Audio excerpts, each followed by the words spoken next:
ഓണാഘോഷങ്ങളുടെ ഭാഗമായി നടക്കുന്ന ആതിരക്കൂട്ടം മെഗാ തിരുവാതിരക്കളിക്കായുള്ള തയ്യാറെടുപ്പുകൾ സമാജം ഡയമണ്ട് ജൂബിലി ഹാളിൽ നടന്നുവരുന്നു. ഇന്ത്യക്ക് പുറത്ത് ഇതാദ്യമായാണ് 150-ലധികം വനിതകളെ പങ്കെടുപ്പിച്ചുകൊണ്ട് തിരുവാതിരക്കളി നടത്തുന്നത്. ബഹ്റൈൻ ബ്യൂറോയുടെ റിപ്പോർട്ട്. ഇത്തവണ ബഹ്റൈൻ കേരളീയ സമാജം സംഘടിപ്പിക്കുന്ന ഓണാഘോഷ പരിപാടിയായ പൂവിളി 2013 മുഖ്യ ആകർഷണമായിരിക്കും മെഗാ തിരുവാതിരക്കളിയായ ആതിരക്കൂട്ടം. സമാജം അംഗങ്ങളും അല്ലാത്തവരുമായ 150-ലധികം വനിതകളാണ് ഈ മെഗാ തിരുവാതിരയിൽ അണിനിരക്കുന്നത്.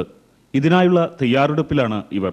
പ്രവീൺ നായർ, ജയശ്രീ സോമനാഥ് എന്നിവരാണ് ആതിരക്കൂട്ടത്തിന്റെ കോർഡിനേറ്റർമാർ. ഈ വർഷത്തെ ബഹ്റൈൻ കേരളീയ സമാജത്തിന്റെ ചരിത്രത്തിൽ തന്നെ നമുക്ക് പറയാൻ സാധിക്കും, ഇങ്ങനെ ഒരു വ്യത്യസ്തമായിട്ടുള്ള ഒരു തിരുവാതിര നടത്തപ്പെട്ടിട്ടില്ല. GCC തന്നെ ആദ്യമായിട്ടായിരിക്കും 125-ൽ പരം സ്ത്രീകൾ പങ്കെടുക്കുന്ന ഈ തിരുവാതിര മഹോത്സവം. ബഹ്റിനിലെ ജാതി മത ഭേദമന്യേ എല്ലാവരും ഒന്നു ചേർന്നാണ് നമ്മൾ ഈ പരിപാടി അവതരിപ്പിക്കുന്നത്.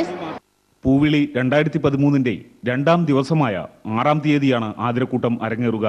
അന്നു തന്നെ നാട്ടിലെ ഓണാഘോഷ പരിപാടികളെ അനുസ്മരിപ്പിക്കും വിധം വിപുലമായ ഘോഷയാത്രയും നടക്കും. News bureau, Bahrain.